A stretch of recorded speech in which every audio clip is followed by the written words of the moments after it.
Welcome to the season finale of No Fear or Favor. Did you know that if you're as young as 12 and you miss too many days of school, that you can be criminally prosecuted by your county attorney? This week on No Fear or Favor, we talk about our state's growing problem of absenteeism, the failure of the conventional criminal legal system to address it, and a bill that would look to change our state's failing grade on truancy prevention.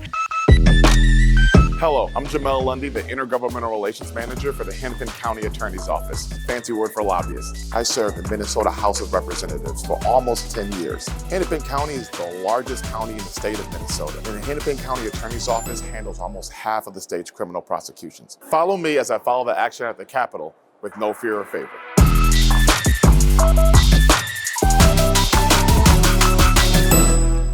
House File 2067 and Senate File 2882, brought by Representative Keeler and Senator Swedzinski, looks to create more flexibility, more reporting, more cultural responsiveness, and give kids more time to grow into their teenage years before we start holding them criminally accountable for missing school.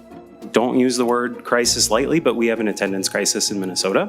The policies before you are an attempt to provide a better response to an absenteeism crisis that we're seeing, that our attendance rates have doubled since the pre-pandemic to where we are now. In order to get a better understanding of the impacts of absenteeism, we're going to speak with Kelsey Dawson, the director of our Be at School division, a division dedicated to preventing truancy. My name is Kelsey Dawson, and I am the division manager for our Be at School program at Hennepin County Attorney's Office, and I also currently serve as an Osceola School Board member. The inception of Be at School really starts with our state statute, designating sole authority to county attorneys to provide truancy mediation programs. Essentially, they're diversion programs, which is what Be at School is. And so we really look to evaluate what is happening with our students in attending school. How do we connect our families to different interventions within Hennepin County as a safety net? How do we partner with schools better to ensure that each and every student has a full educational experience? How long has truancy been a problem, and why are kids coming to school?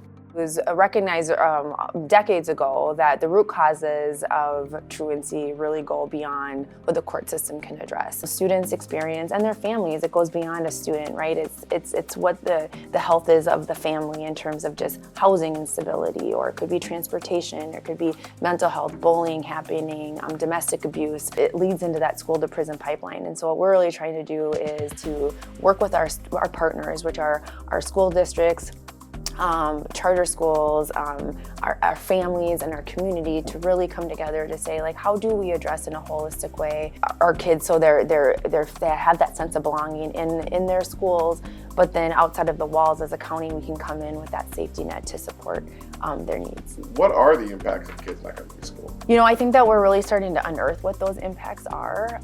Truancy is one of the strongest risk factors to really looking at the trajectory of someone's life and how they contribute to society and how that sense of belonging is. And so gun violence or auto theft or whatever it is, a lot of that can be pointed to whether or not that student has been in school, whether or not that student has a caring adult in the building of their school, the sense that they're part of something greater than than themselves. And just really failing to get that student's educational engagement, it can have long-term consequences, including very early entry into the juvenile system.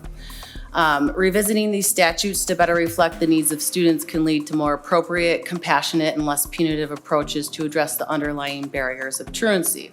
What are we looking to do at the Capitol? Okay, we're looking at doing 4 things. We're looking at addressing the 15-day drop, early intervention, diversion, kind of deep end and awareness around chronic absenteeism, a real-time data system to track data around truancy, and we are looking at the age discrepancies within the state statute that differentiates between educational neglect and truancy. We have bipartisan support. Everyone seems to be really on board, really understanding the correlation between truancy and outcomes, whether that's education, academics, whether that is just life skills, whether that is just having that full educational experience and contributing to society. It is the time right now to really reimagine how we think about addressing and our approach to truancy, not just in Hennepin County, but across the state. Best policy is when we turn pain into passion, and pain into purpose, and pain into protection.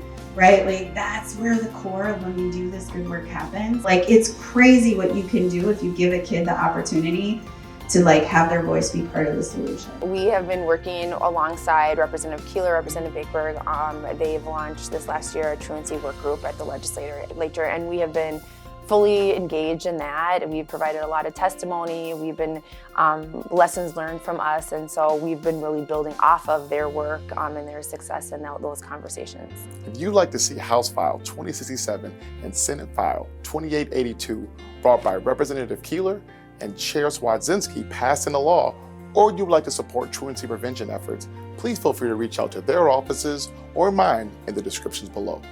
Thank you again for joining us for another season of No Fear or Favor. I'll see you around the Capitol.